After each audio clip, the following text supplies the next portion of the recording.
Bonjour, Monsieur le Président, et merci d'avoir accepté cet entretien quelques jours après le retrait des États de l'AES de la CEDEAO. Au cours de cet échange, nous allons évoquer certes la sortie du Mali, du Burkina Faso et du Niger de la CEDEAO, mais également nous allons aborder quelques sujets de l'actualité aussi bien au plan national qu'international. Et pour entamer cet entretien exclusif, cette première question, Monsieur le Président, le Burkina Faso, le Mali et le Niger ont pris le 28 janvier 2024 la décision historique de quitter la CEDEAO. Monsieur le Président, comment en sommes-nous arrivés à cette rupture avec notre désormais ancienne communauté? Bonjour, Monsieur Abdoulaye.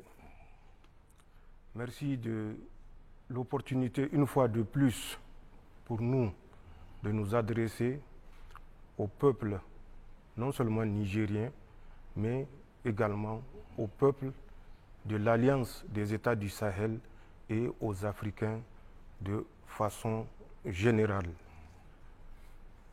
Je profiterai de cette interview pour avoir une pensée pieuse envers nos martyrs. Les martyrs du terrorisme, le terrorisme qui n'est pas seulement celui que nous connaissons avec des armes sur les terrains qui tuent des militaires comme des civils, mais le terrorisme des organisations également et des États étrangers. Nous avons une pensée pieuse envers ces martyrs, qu'ils soient civils ou militaires. Les martyrs du Niger, le martyr de l'Alliance des États du Sahel. Qu'Allah subhanahu wa ta'ala les accueille dans son paradis Firdaus et qu'il leur accorde sa rahma. Pour répondre à votre question, il est important de rappeler, car comme dit le Coran, le rappel sauve l'âme. C'est quoi la CEDEAO?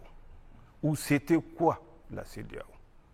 Parce que pour nous, à partir d'une certaine date, la CEDEAO avait cessé d'exister. Malheureusement, peut-être que c'est la prise de conscience qui avait manqué pour faire face à l'évidence et prendre les décisions qui s'imposent ou qui s'imposaient.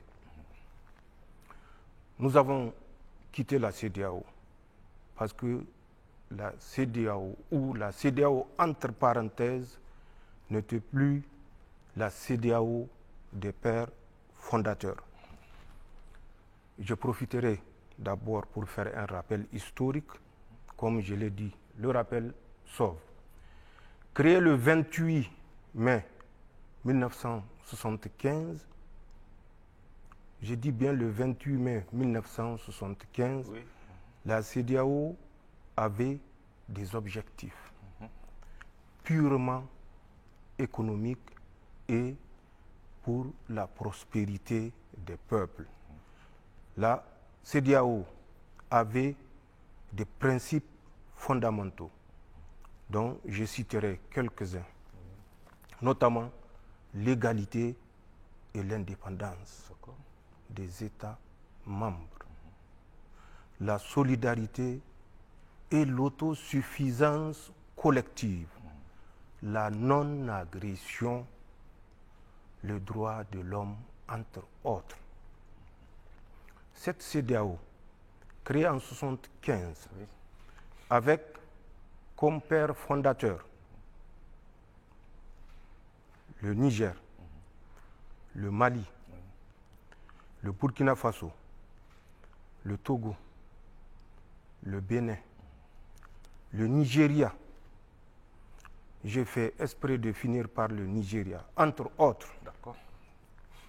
Si vous voulez que je cite les chefs d'État à l'époque, du Niger, c'était Sékou Touré, du Mali, c'était Moussa Traoré, du Burkina Faso, c'était Aboubakar Sangoulé Lamizana, du Togo, c'était Gnassingbé Eyadema, et du Bénin, c'était Mathieu Kérékou. Oui. Et du Nigeria, c'est Yakubu Gowon. Tous des militaires. Je dis bien, Oui. c'est Yakubu Gowon. D'accord. Le Nigeria sortait d'une guerre civile dévastatrice qui avait fait plus de 2 millions de morts, 3 millions de réfugiés, 5 millions de déplacés.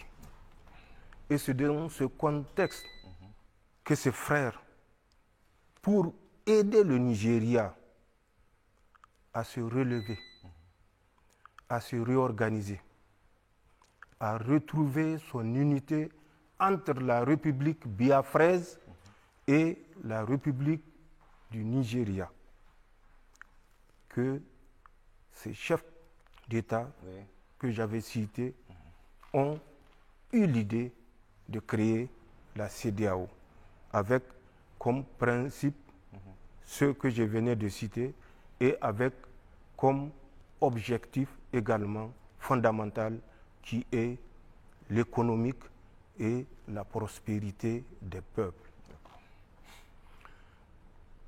Les gens disent que le Nigeria était la locomotive. Oui, tout à fait. Le Nigeria n'était pas la locomotive de la CEDEAO à la création, puisque je viens de vous faire un peu le point de ce qu'était le Nigeria à la sortie de la guerre civile, 4 ans après la fin de la guerre civile catastrophique.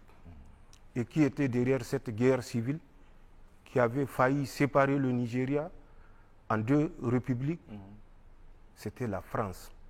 Si les gens ont la mémoire courte, au Niger, nous n'avons pas cette mémoire courte.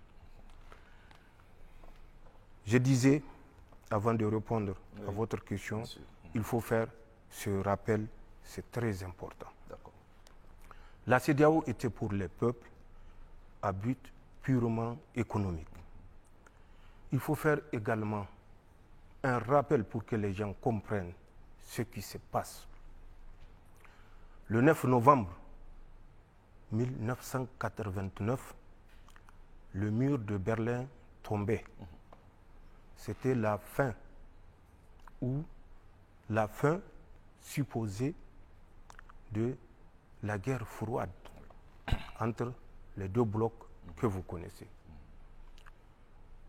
7 ou 8 mois après la chute du mur de Berlin, rappelez-vous de la rencontre de la Baule, ce qu'on a appelé le fameux discours de la Baule.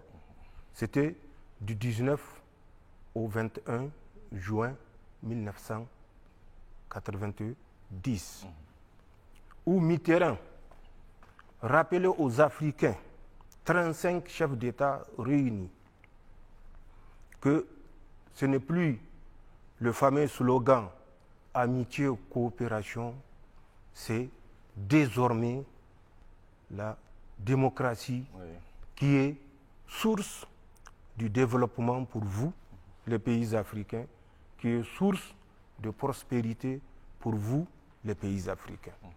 Mais si Mitterrand avait fait cette annonce, c'est parce que Mitterrand, à l'époque, avait cru avoir trouvé de nouveaux partenaires à travers les pays de l'Est libérés, ou supposés être libérés. Le discours de la Baule, nous le connaissons, mais peut-être beaucoup ne connaissent pas ce qui se cachait derrière. Le discours de la Baule n'avait nullement l'objectif de faire le bonheur ou la prospérité des Africains. Le discours de la Baule avait pour objectif inavoué la balkanisation de nos maigres États.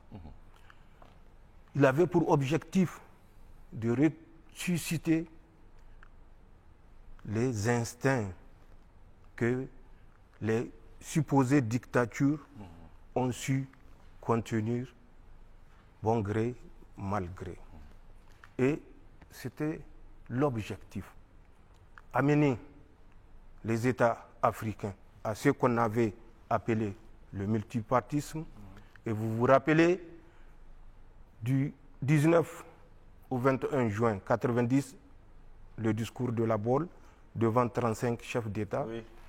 Vous vous rappelez la succession de 90, fin 90 à 91, des multipartismes, des conférences nationales qui avaient cours dans tous les États pratiquement francophones. Nous nous sommes retrouvés avec des pays à moins de 10 millions d'habitants, mais avec plus de 200 partis. C'était l'objectif inavoué, fragiliser nos États. Cet objectif, Dieu merci, n'a pas été atteint. Les États, c'est vrai, malgré les multipartismes ou les partis nombreux, 100 à 200, ont su garder un certain équilibre, mais dans la misère et la paupérisation la plus totale.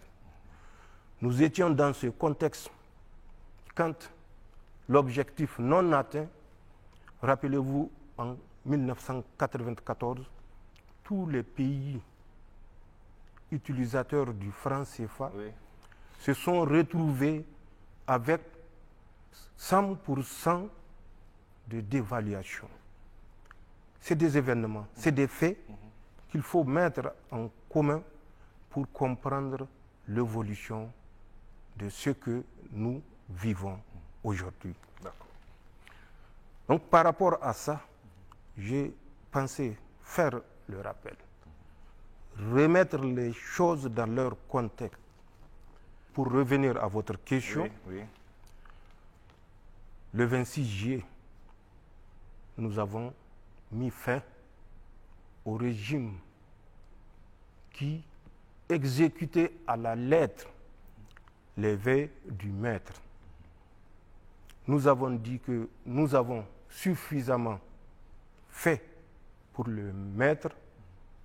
Il est temps que nous fassions pour le bien de nos peuples. La France, toujours à son habitude, avait utilisé des pays africains, précisément certains pays de la CEDEAO, pour initier une agression, une guerre, pour soi-disant rétablir Bazoum au pouvoir. Les conséquences de ces actions sont connues. C'était le 30 juillet, la rencontre d'Abuja, où il a été décidé, 4 jours après le coup d'État, sans consultation aucune et contrairement aux règles de la CEDEAO, il a été question de mettre un embargo total au peuple nigérien. L'embargo, nous le connaissons, nous connaissons les conséquences, non pas que pour le peuple nigérien, mais pour l'ensemble des peuples de la CEDEAO, même si les gens ne veulent pas reconnaître cette évidence. Nous avons passé par toutes les phases pour que l'embargo soit levé, pour renouer le dialogue qui devait être la première étape qui correspond à l'un des principes de la CEDEAO. Vous avez vu les va-et-vient des délégations de la CEDEAO, des chefs traditionnels et de toute autre autorité pour renouer le dialogue, les sacrifices que nous avons consentis, non seulement en termes de durée de la transition, en termes de chronogramme de la transition, Oui. même si certains l'ignorent, mais que eux, ceux qui étaient venus vers nous, au nom de la CEDEAO ou au nom de leur propre pays ou à leur propre initiative, savaient les sacrifices que nous avons consentis pour que cette souffrance à laquelle le peuple nigérien ou les peuples de l'AES ont été soumis soit levée. Malheureusement, d'une condition à une autre. Au début, vous vous rappelez, l'exigence était de libérer la famille de Bazoum, comme si nous avons gardé la famille de Bazoum. Je l'avais dit et je le répète aujourd'hui. Le 28 juillet, 2 jours après le coup d'État, j'avais ordonné de libérer la famille de Bazoum. C'est lui-même qui a demandé que sa famille reste avec lui et je l'ai dit lors de notre dernière rencontre. Nous avons accepté la durée de la transition. Et vous vous rappelez, le 8 décembre, 2 jours avant la rencontre du 10 décembre à Abuja, j'étais au Togo, à Lomé. Au cours de l'entretien avec son Excellence Faure, j'avais dit que le Niger est disposé à toute durée qu'il juge être la durée qui permettra de lever l'embargo sur notre pays. Et vous vous rappelez, à l'issue de cette rencontre et avant cette rencontre, le président Macron était sorti 3 semaines avant pour dire que l'embargo contre le Niger ne sera pas levé tant que Bazoum sera otage de la junte. Pour nous, et dès lors, et je l'ai dit lors de notre entretien, que les dés étaient jetés parce que nous savons pertinemment que les chefs d'État de la CEDEAO n'avaient pas la décision. La décision appartient toujours à Paris. D'accord. Et ceci s'est révélé exact, puisque à l'issue de la rencontre, c'était la principale condition des États marionnettes de la CEDEAO. Libérer Bazoum ou rien. Vous vous rappelez, le ministre des Affaires étrangères du Nigeria était parti à Londres pour le dire sur les ondes de la BBC que s'ils veulent qu'on lève l'embargo, ils n'ont qu'à libérer. Ils n'ont pas d'autre choix que de libérer Bazoum. Mais je rappelle que Youssouf Tamatougan ne décide pas de la politique ou de la diplomatie du Niger. Le ministre des Affaires étrangères du Nigeria et non du Niger. Il n'est pas ministre des Affaires étrangères de la CEDEAO. Et il ne peut, avec le sens de la modestie, de la courtoisie, décider de ce qui doit être appliqué au peuple nigérien. Pour répondre exactement à votre question, Monsieur le Président. 3 raisons nous ont amenés à quitter la CEDEAO. D'accord. 3 raisons. La première raison, elle est sécuritaire. La CEDEAO menaçait le Niger d'une agression militaire, armée. Nous ne pouvons pas permettre, nous ne pouvons pas porter sur notre conscience le poids des massacres des Nigériens. La deuxième raison, elle est morale et éthique. Le peuple nigérien a été dépourvu de tous les produits pharmaceutiques, le minimum vital, l'énergie électrique, saurions-nous continuer à accepter que des Nigériens meurent parce que nous sommes dans une organisation qui ne correspond plus à la réalité depuis 1991, quand on avait introduit un chapitre, le 6 juillet exactement, qu'ils ont appelé la déclaration des principes politiques. Devons-nous permettre que des Nigériens continuent à mourir pour permettre à certains individus d'assouvir leur volonté ou leur calcul ou leur dessein politique? Non. Donc, c'est cette deuxième raison éthique et morale qui nous a conduit à ce que nous avons fait dans le cadre de l'AES. Et la troisième et dernière raison est d'ordre économique, puisque c'était la volonté des pères fondateurs.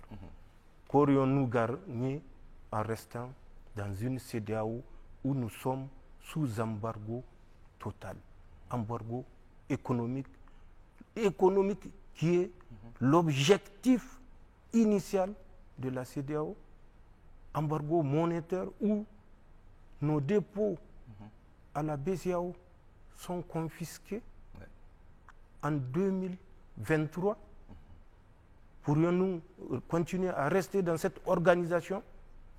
Nous avons décidé, il est temps de sortir de cette organisation de laquelle les États auraient dû sortir de 1991 au lendemain du discours de la Baule, parce que c'est à partir de là que la France avait pris le contrôle de notre organisation et qui ne répondait plus à l'esprit initial ayant conduit à la création de la CEDEAO le 28 mai 1975.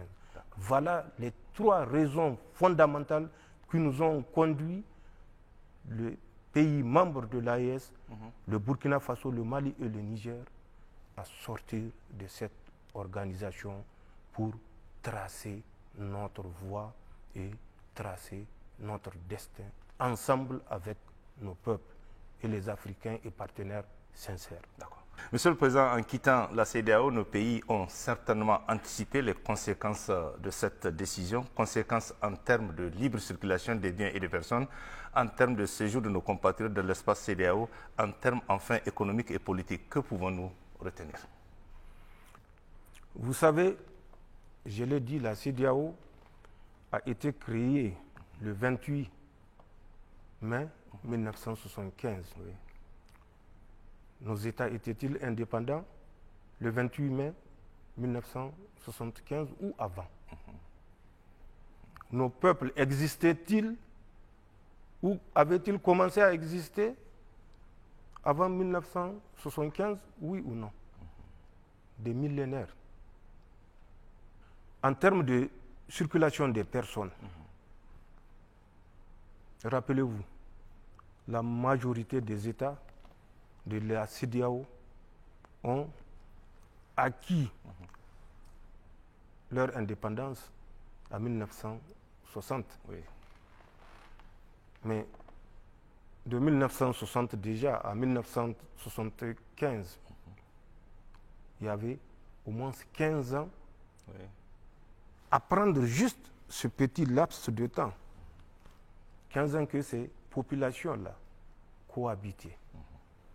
Mais avant les indépendances, puisque les indépendances étaient les conséquences de la colonisation, avant la colonisation, les peuples africains vivaient ensemble. Pour prendre l'exemple du Nigeria, de Bornou jusqu'à Kébi, c'était les mêmes familles. Même ceux qui sont du sud, qui pensent être venus d'ailleurs, étaient au Niger il y a plus de 2000 ans. Il y a des traces. Donc, c'est des peuples qui ont toujours évolué sans tenir compte des frontières, puisqu'il n'y avait pas de frontières. Sachez que avant la pénétration coloniale, nous avons cessé même le mode de gestion des États sous forme d'empire ou de royaume d'abord, ensuite de regroupements pour constituer des grands empires. Nous étions, pour le cas du Niger particulièrement, dans la gestion des États en tant que sultanat. Rappelez-vous qu'on parlait du sultanat de Bornou, du sultanat de Katsina, du sultanat du Gobir et de l'empire Peul de Sokoto, qui était un sultanat également, puisque Ousmane Danfodio est une figure de la religion islamique. C'est ce que les gens ignorent. Donc, nos peuples étaient brassés. Prenez le nord Bénin, c'était l'ancien empire Songhai. Nous ne sommes pas ignorants ou analphabètes de l'histoire. Ces peuples-là ont cohabité. La CEDEAO, c'est combien d'États à l'heure actuelle? 15. L'Afrique, c'est combien d'États? 54. N'y a-t-il pas de Nigériens dans les autres pays de l'Afrique? Comment est-ce qu'ils vivent? Ne se déplacent-ils pas? Ne trouvent-ils pas leur subsistance dans ces autres pays qui ne sont pas des pays de la CEDEAO? Bien sûr que oui. Et même parmi les pays de la CEDEAO, quels sont ces pays les plus illustres, entre parenthèses, pour faire la guerre au Niger? Qui sont-ils? C'est Tinubu du Nigeria, c'est Talon du Bénin, c'est Ouattara de la Côte d'Ivoire et Macky Sall du Sénégal, jusqu'à un certain moment. Et je vous dirai pourquoi jusqu'à un certain moment. Donc, pour ce qui est de la libre circulation des personnes et de biens, n'ayez aucun souci. Les Africains ont circulé, ça fait partie de la nature humaine, la mobilité. Aucune frontière coloniale ne saurait arrêter les êtres humains dans leur instinct migratoire. Les peuples vont continuer parce qu'eux, ils sont au-dessus des chefs d'État égoïstes, individualistes. Les peuples sont des peuples matures qui comprennent le sens de l'histoire parce qu'ils ont l'histoire en eux. Ils savent les relations qui avaient existé et qui existent entre eux et leurs frères de l'Alliance des États du Sahel.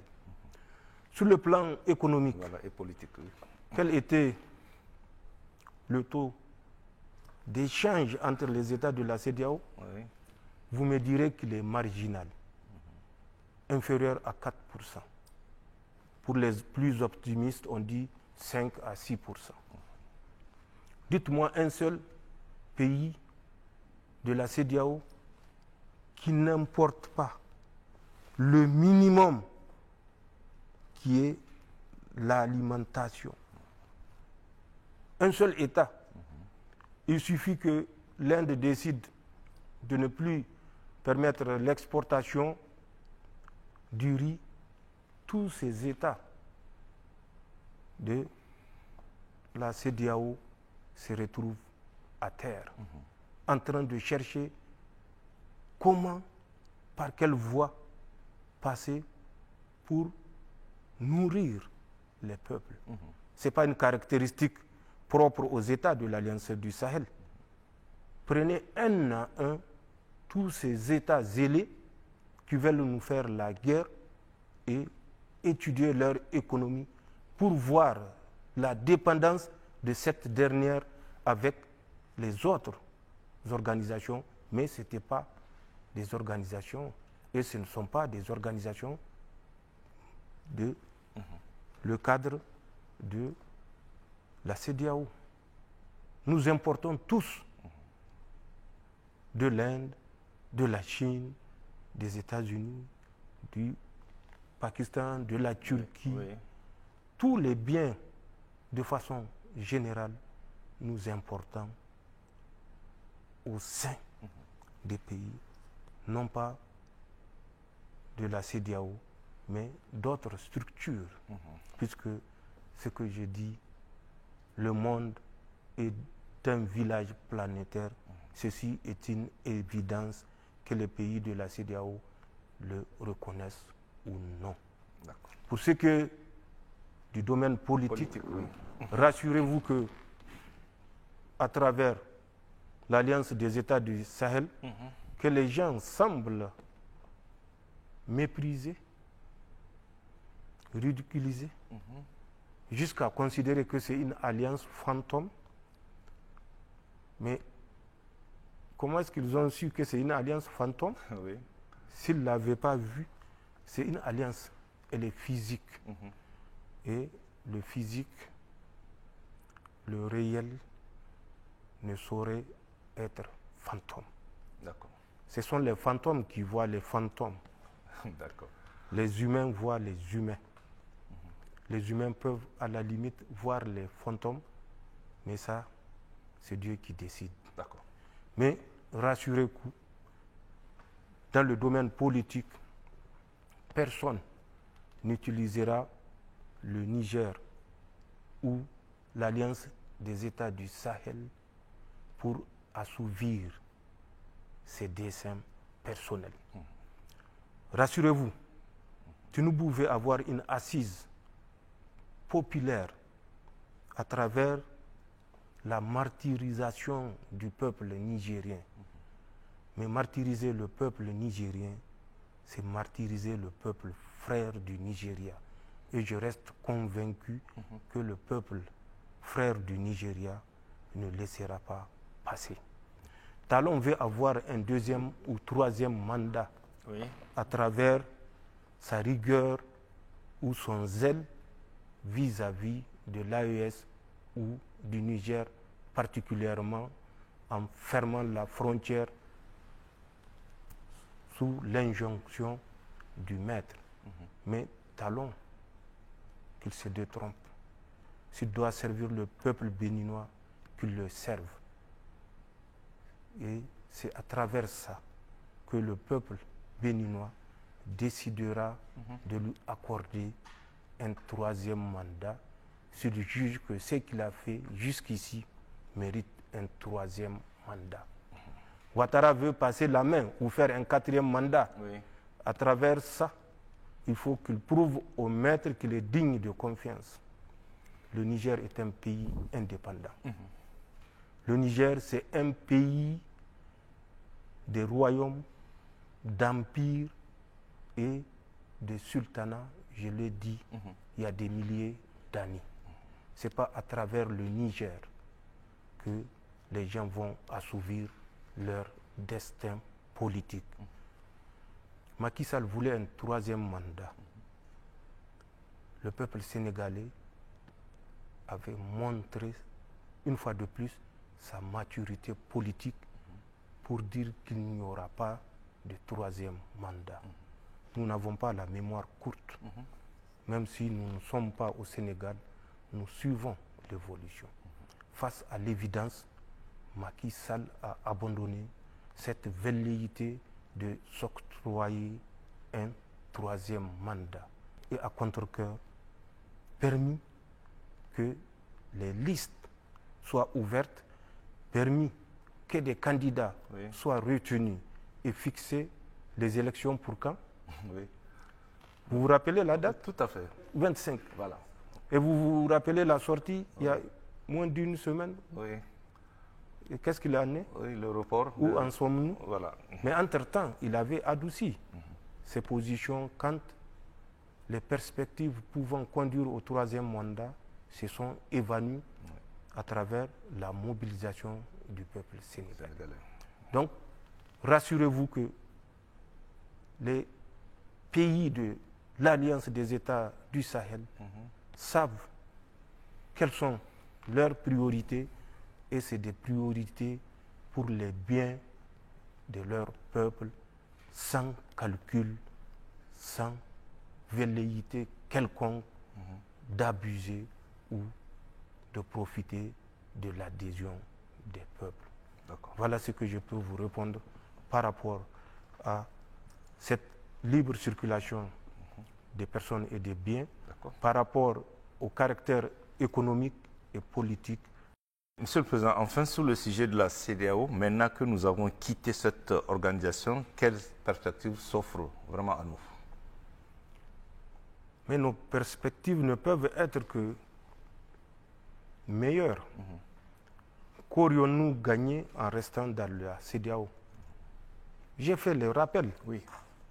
Les causes profondes inavouées qui ont conduit nos États dans la situation où nous nous sommes retrouvés, avec un terrorisme activé, d'abord importé, activé et manipulant et manipulé. Nous connaissons qui sont derrière ces mouvements terroristes, que ce soit les terroristes qui sont sur le terrain avec des armes et que ce soit les États terroristes qui veulent, comme je viens de le dire, atteindre des objectifs multiples à travers ce qu'ils ont fait au pays de l'Alliance des États du Sahel. Nous sommes une alliance qui a une vision claire. Nous avons quitté la CEDEAO, ce n'est pas sous un coup de tête. Nous avons quitté la CEDEAO pour renforcer cette alliance parce que nous avons une vision claire de ce qui peut conduire nos peuples vers la prospérité à laquelle ils ont toujours espéré que les leaders les conduisent. L'AES, l'Alliance des États du Sahel, avait pour objectif initial, et elle l'a toujours, et elle est en train d'engranger des succès, ramener la sécurité dans notre espace troublé, troublé pour que nos richesses soient pillées. Inch'Allah, nous allons réussir cette première phase et nous sommes sur le point de la réussir. Chacun peut apprécier les résultats obtenus. Le deuxième point serait, et nous sommes là-dessus, la bonne gouvernance. À travers tous les États, vous avez constaté que le cheval de bataille que nous avons enfourché, c'est celui de la bonne gouvernance. Les ressources des pays de l'Alliance des États du Sahel profiteront au peuple des États de l'Alliance du Sahel. C'est un serment qui se traduit par des faits.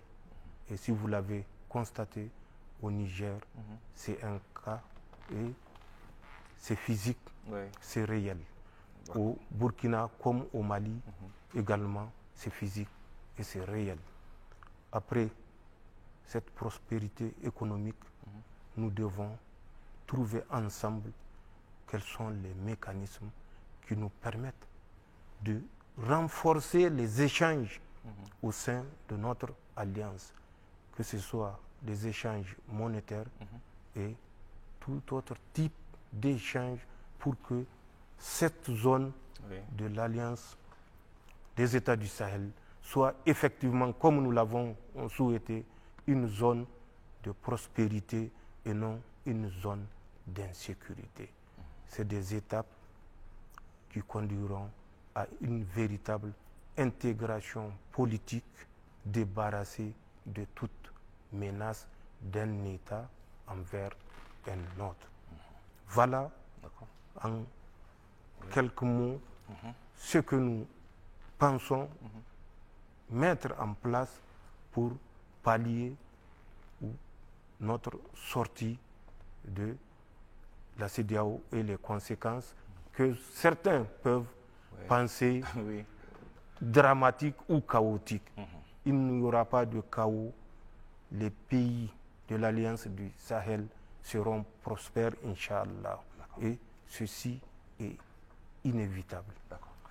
Monsieur le Président, après la CEDEAO, les Nigériens s'interrogent de plus en plus sur l'intérêt de notre maintien au sein de l'Union économique et monétaire ouest-africaine, UMOA, organisation qui a durement sanctionné nos États. Allons-nous bientôt sortir de cette organisation également? Allons-nous enfin avoir notre propre monnaie qui est tant attendue par nos peuples, Monsieur le Président? Chaque chose a son temps. Je l'ai dit, nos États auraient dû sortir de ce qu'était devenu la CEDEAO depuis 1990. Pourtant, jusqu'à aujourd'hui, la majorité numérique des membres continue à être membres de la communauté. Nous sommes sortis.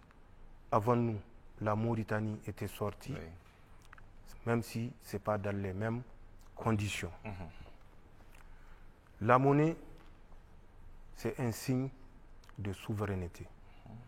Nous sommes engagés dans un processus de recouvrement de notre souveraineté totale.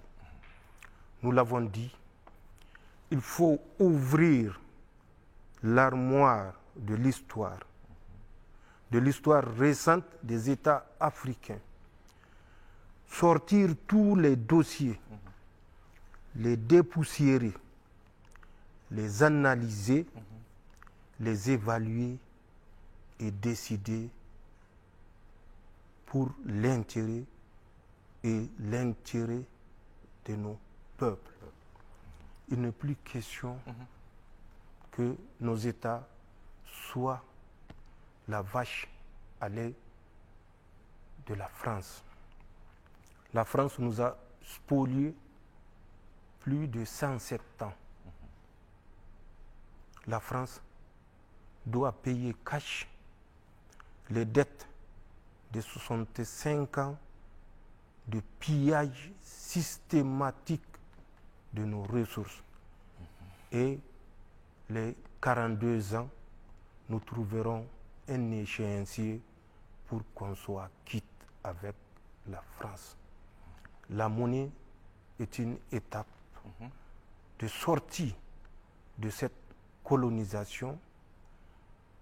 Les États de l'Alliance du Sahel ont des experts et au moment opportun, comme je l'ai dit, Inch'Allah, nous déciderons. Et nous allons décider, Inch'Allah.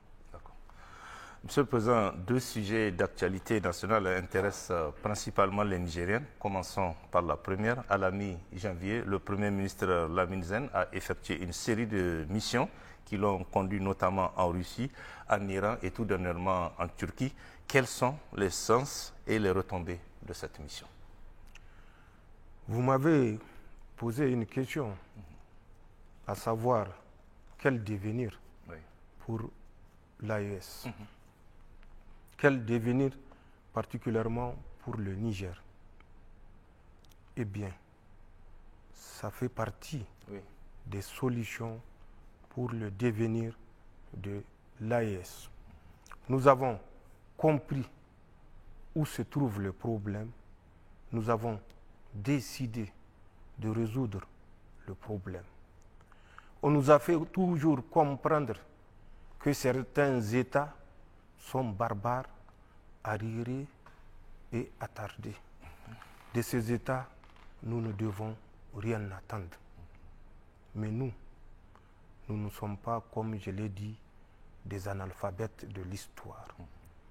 Nous connaissons notre histoire, nous connaissons l'histoire des autres. La France avait cessé d'être un royaume en quelle année? 1789. 1789. C'est ça. En ce temps, le dernier sultanat du Niger était en déclin. Nous avons passé par d'autres étapes et nous étions dans la phase des sultanats au moment où les Français faisaient leur révolution. L'empire du Songhai, connu à travers la dynastie des Dia, la dynastie des Soni, la dynastie des Askia, avait cessé d'exister en tant qu'empire prospère en 1591. Le sultanat du Bornou avait cessé d'exister en tant que sultanat influent qui couvrait la presque totalité du territoire aujourd'hui qu'on appelle le Niger, vers 1774. Ce n'est pas encore la Révolution française. Oui, tout à fait. Donc, nous connaissons l'histoire. Nous ne sommes pas analphabètes. Le Niger décidera en toute souveraineté de lier des alliances en fonction de ses intérêts et des intérêts du peuple nigérien, des peuples de l'AES de façon globale. Et pour cela, personne ne nous dira vers qui nous devons ou non aller. Oui. Nos orientations ne respecteront que l'intérêt national, l'intérêt des peuples et non la volonté d'un maître ou d'un supposé maître. Le Niger rétablira ces relations qui sont anciennes avec la Russie, avec l'Iran, avec la Turquie, avec tous les États qui respectent notre dignité et notre souveraineté. Nous ne sommes les tapettes de personne et nous ne serons les tapettes de personne. Personne ne nous dictera vers qui nous devons aller ou pas. Nos intérêts font partie des solutions à notre sortie de la CEDEAO. Parce que nos intérêts ont cessé d'être pris en compte au sein de la CEDEAO. Nous avons quitté la CEDEAO. Nous serons prêts à nouer les relations avec tout pays qui respecte notre souveraineté, notre indépendance, qui n'est plus théorique, qui n'est plus que sur papier, une relation, une coopération d'intérêt entre les États, mais dans le respect mutuel, contrairement à ce que les Français veulent nous imposer. Et imaginez, en août 2023, pour vous donner une idée du mépris que la France ou les autorités françaises ont pour le Niger, en août 2023, lorsque nous étions dans les moments les plus tendus, un pays de l'Union européenne avait proposé par visioconférence des pays membres de cette union une sortie de crise avec le Niger, un apaisement avec le Niger, et proposer d'aller vers le Niger au lieu de s'installer dans une situation, dans une position conflictuelle, d'aller vers le Niger, les autorités du Niger, les nouvelles autorités, pour essayer de négocier. Vous savez ce que Macron a répondu à l'autorité de ce pays? Le Niger ne vous appartient pas. Le Niger appartient à la France. Et ce n'est pas à vous de proposer quelque solution que ce soit. Ça s'est passé en août 2023 en visioconférence. Si le pays se reconnaît, il se reconnaît et s'il a le courage, il sortira pour confirmer ce que je viens de vous dire.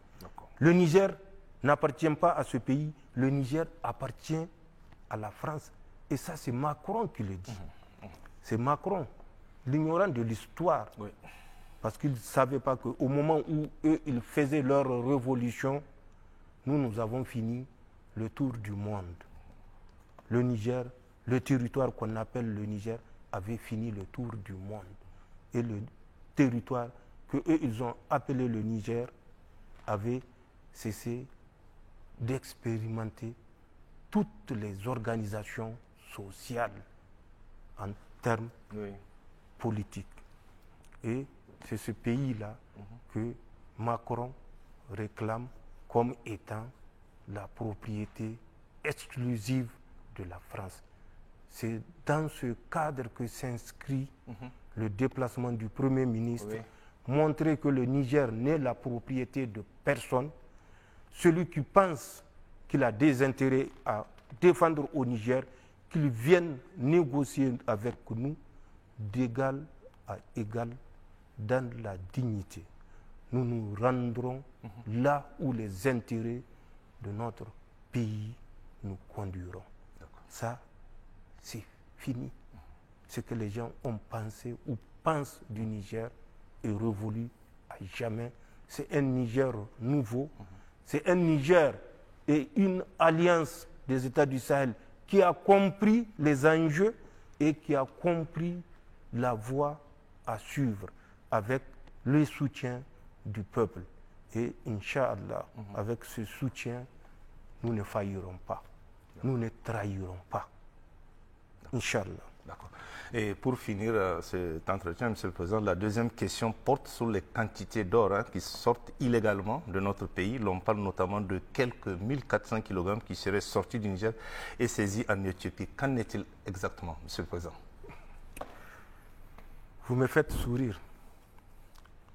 Le Niger a commencé à exploiter l'or depuis 1984.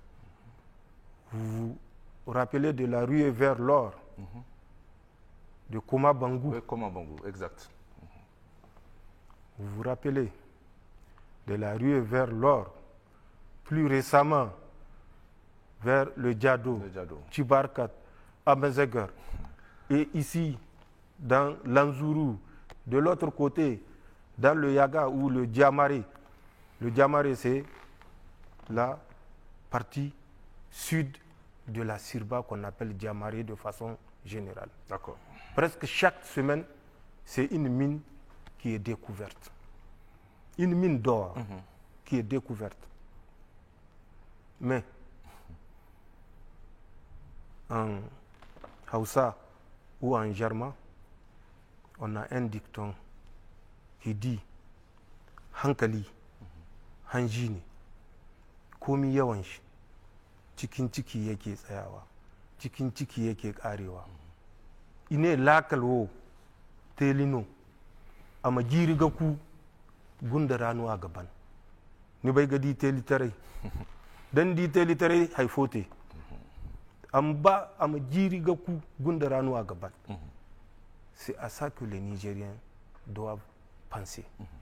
Il y a des gens qui ont été modestes, ils ont dit 1578 kilogrammes, plus d'une tonne et demie, saisis en Éthiopie. D'autres ont dit 23 tonnes.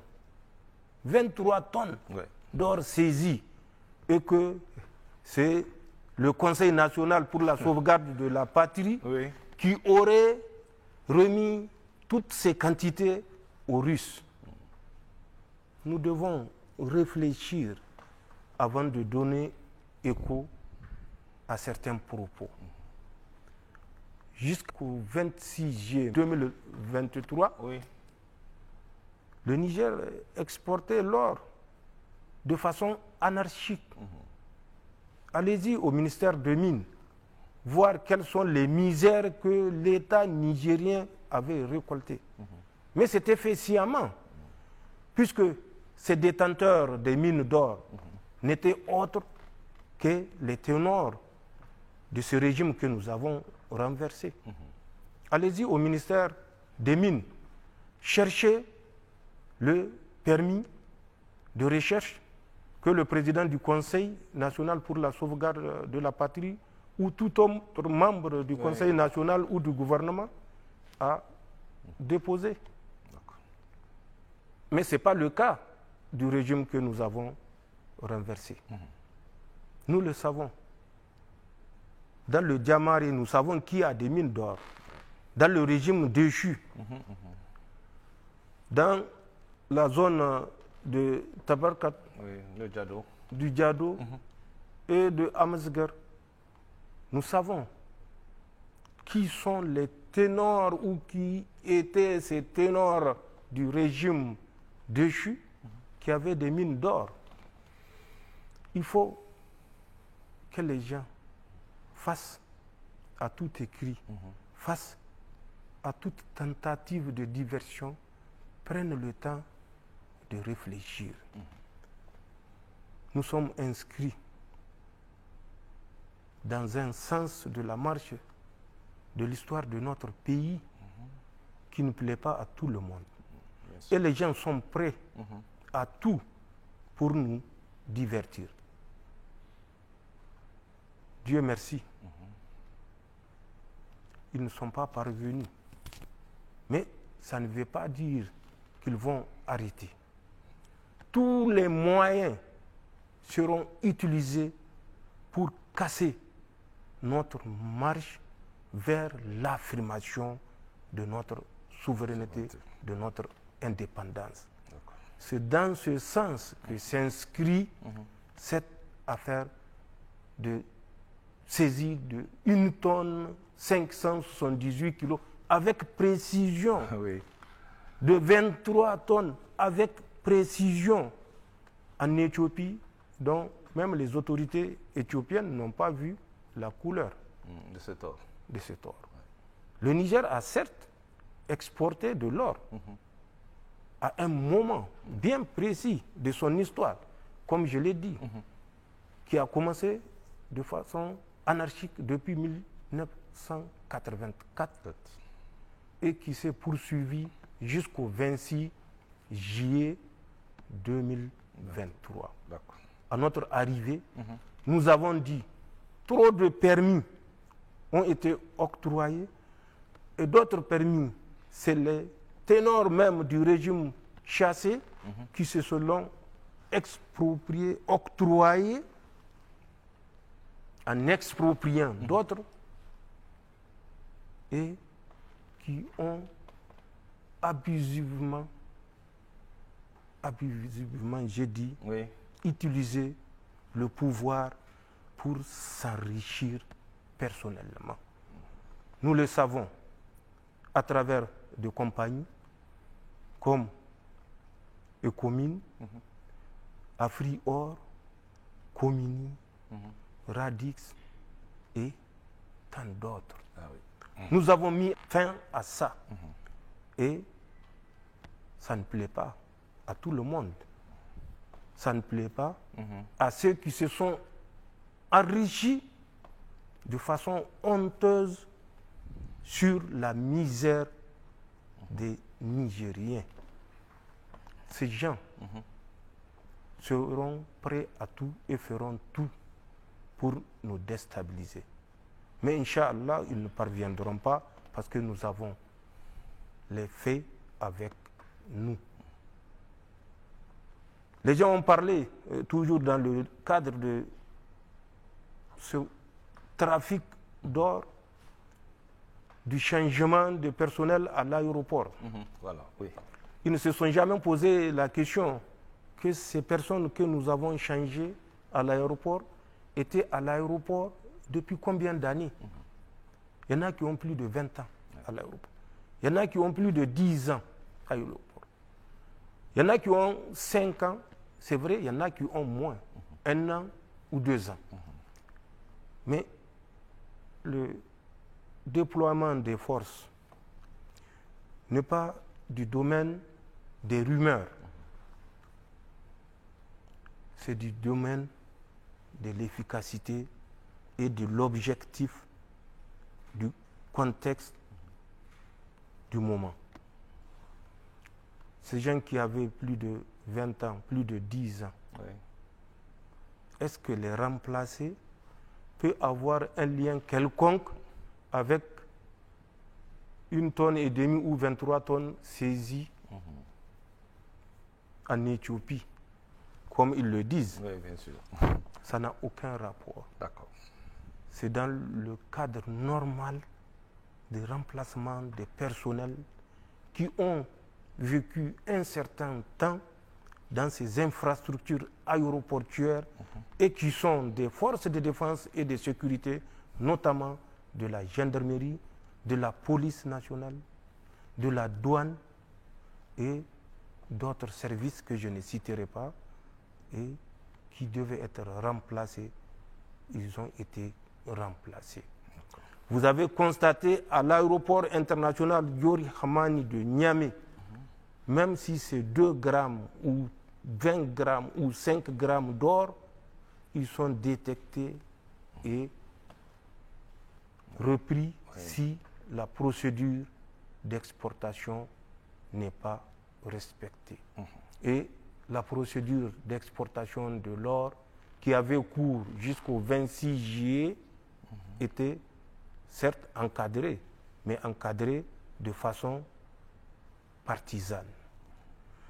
Nous avons ce qu'on appelle l'association nigérienne des agréés de l'exploitation et de la commercialisation de l'or qui régit ce domaine, qui était partie en procès avec l'Agence nationale de l'aviation civile, l'ANAC.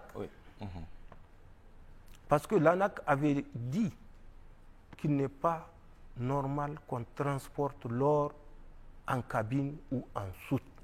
L'or doit être transporté par cargo. Au moment où l'or sortait par l'aéroport international Diori Hamani de Niamey sous encadrement. Donc, il y avait des règles. Bien sûr. Même si il y avait d'autres qui ont plus que le monopole, qui ont ce qu'on appelle le monopsome, ça veut dire le monopole total de cette activité. Où tout celui qui doit exporter l'or passe par ces personnes-là, qui sont nommées par le régime déchu. Et que tous ceux qui sont dans le domaine de l'or connaissaient et connaissent encore. Mais que les gens se rassurent. L'or était encadré de façon certes partisane, mais il y avait l'ANAC qui a toutes les activités aéroportières. Il y avait Souma qui a la gestion des infrastructures aéroportières. Il y avait la douane qui faisait son travail. Il y avait la cellule aérienne anti-trafic de la police nationale qui faisait son travail. Il y a la gendarmerie qui encadrait le transport de ce or-là de magasin à l'avion qui doit transporter l'or.